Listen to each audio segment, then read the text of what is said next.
নমস্কার শ্রোতা বন্ধুরা, সবাইকে স্বাগত জানাই আমার চিন্তা মোটিভেশন চ্যানেলে। আশা করি আপনারা সকলেই ভালো আছেন, সুস্থ আছেন এবং সাবধানে আছেন। আমাদের অনেকের মনে প্রশ্ন জাগে যে আমিষ খেলে কি তুলসীর মালা কণ্ঠে ধারণ করা যাবে না? তুলসীর মালা গলায় ধারণ করে যদি মাছ, মাংস, পেঁয়াজ, রসুন খাওয়া হয় তাহলে কি পাপ হয়? চলুন আজকে এই ভিডিওর মাধ্যমে আপনাদের বলে শোনাবো। যদি ভিডিওটি ভালো লাগে তাহলে অবশ্যই লাইক করবেন। আশা করি আপনারা ভিডিওটি প্রথম থেকে শেষ পর্যন্ত শুনবেন। চলুন তাহলে এবারে মূল ভিডিওতে যাওয়া যাক। আমিষ খেলে কি কণ্ঠে তুলসীর মালা ধারণ করা যাবে? গলায় তুলসীর মালা না পড়লে কি ধর্ম করা যায় না? আমাদের অনেকের মনে এই রকম প্রশ্ন জাগে। শাস্ত্রে আছে তুলসীর মালা ধারণে অনেক বর্ণনা পাওয়া যায়। স্কন্দ পুরাণ, গরুড় পুরাণ ও হরিভক্তি বিলাসে অনেক মাহাত্ম্য রয়েছে এই তুলসী মালা ধারণ করা নিয়ে। কণ্ঠে তুলসীর মালা ধারণ করা কি উচিত বা না করলে কি হয়, এবং তুলসীর মালা ধারণের মাহাত্ম্য কী? প্রথমেই বলবো, অনেকের মনে প্রশ্ন, কণ্ঠে কেন তুলসীর মালা ধারণ করা হয়?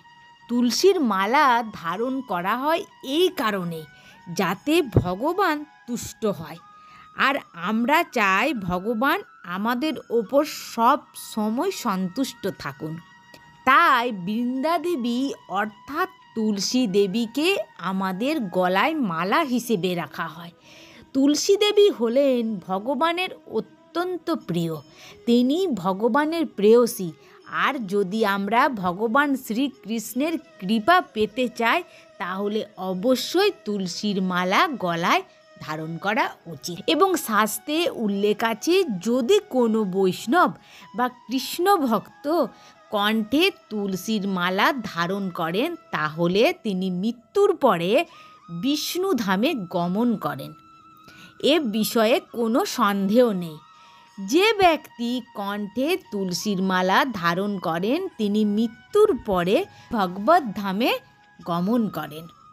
আরও বলা হয়, কণ্ঠে যদি তুলসীর মালা ধারণ করা হয়, যমরাজ তার দূতদের নির্দেশ করেন, যখন তোমরা কোনো জীবাত্মা আনতে যাবে, যদি তাদের কণ্ঠে তুলসীর মালা রয়েছে তাহলে তখন তাকে আর স্পর্শ করবে না। অর্থাৎ গলায় তুলসীর মালা থাকলে যমদূতেরাও তাকে স্পর্শ করতে পারে না। শাস্ত্রে আরও উল্লেখ আছে, যার কণ্ঠে তুলসীর মালা আছে তিনি যখন স্নান করবেন তখন তার সব তীর্থের স্নানের ফল লাভ হয়, সমস্ত গঙ্গা স্নানের ফল লাভ হয়।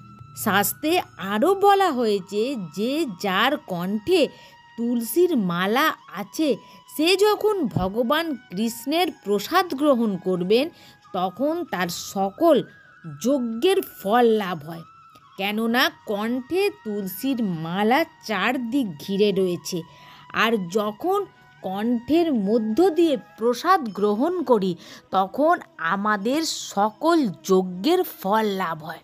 আমরা যেমন যজ্ঞে আহুতি প্রদান করি, এর ফলে আমাদের পুণ্য লাভ হয়, সেই রকমই কেউ যদি গলায় তুলসীর মালা ধারণ করে ভগবানের প্রসাদ গ্রহণ করেন তাহলে সকল যজ্ঞের ফল লাভ হয়ে থাকে।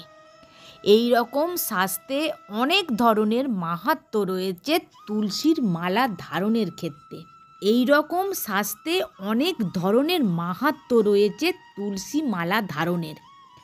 চলুন সেই মাহাত্ম্যগুলি শ্রী ভগবান নিবেদিত তুলসীর মালা ধারণ করিয়া ভগবানের পূজা ও অন্যান্য সকল ক্রিয়া অনুষ্ঠান ও অনন্ত ফলপ্রদ হয়।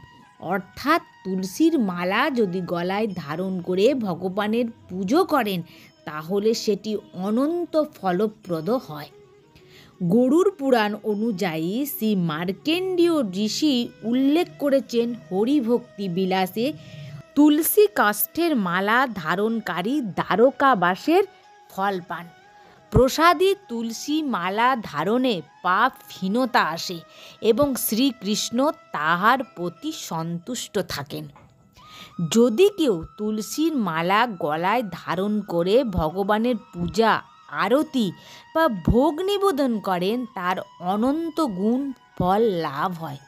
গরুড় পুরাণে আরও উল্লেখ রয়েছে, কলিকালে তুলসী কাষ্ঠমালা ধারণকারী দেব পিতৃকর্ম ও পূর্ণকর্ম কোটিগুণ ফলপ্রদ হয়।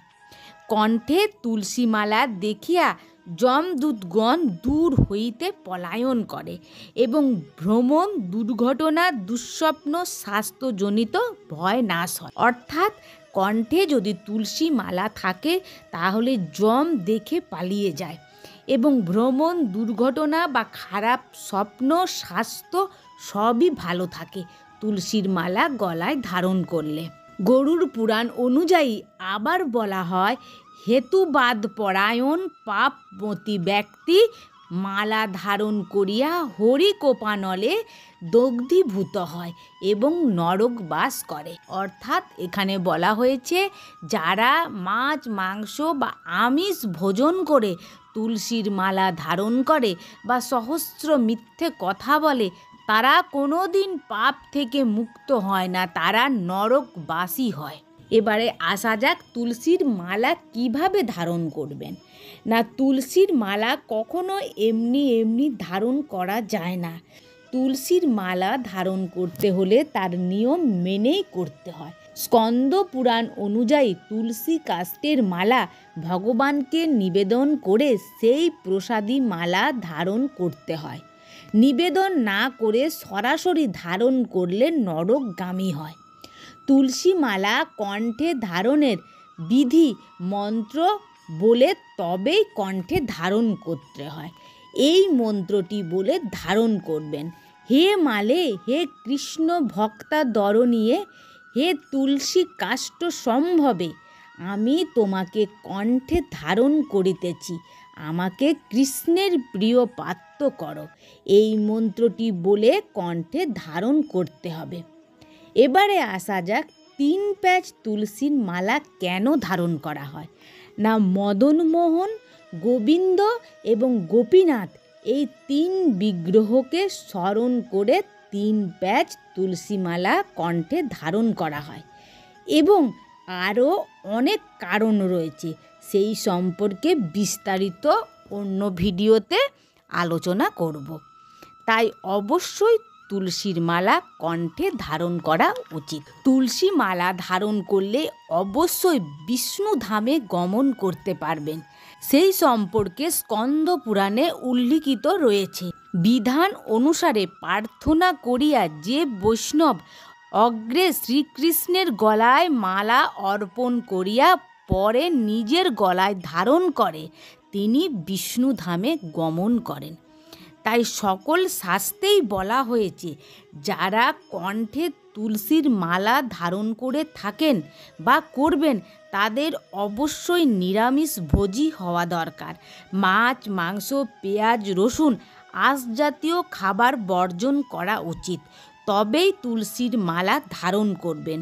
সকল শাস্ত্রেই আমিষ গ্রহণ করা চলবে না। যারা তুলসীর মালা ধারণ করেছেন, আমিষ গ্রহণ করে তুলসীর মালা ধারণ করলে পাপ হয় এবং নরকবাসী হয়। তাই কখনোই আমিষ গ্রহণ করে তুলসীর মালা গ্রহণ করবেন না, এতে আপনার পাপ বাড়বে, বই কমবে না। তুলসীর মালা ধারণ করা খুবই ভালো কাজ, তাই তুলসীর মালা নিয়ম মতোই ধারণ করুন, অবশ্যই ভালো ফল পাবেন। আজকের ভিডিওটি এখানেই শেষ করছি। যদি ভালো লাগে তাহলে অবশ্যই লাইক, কমেন্ট, শেয়ার করবেন।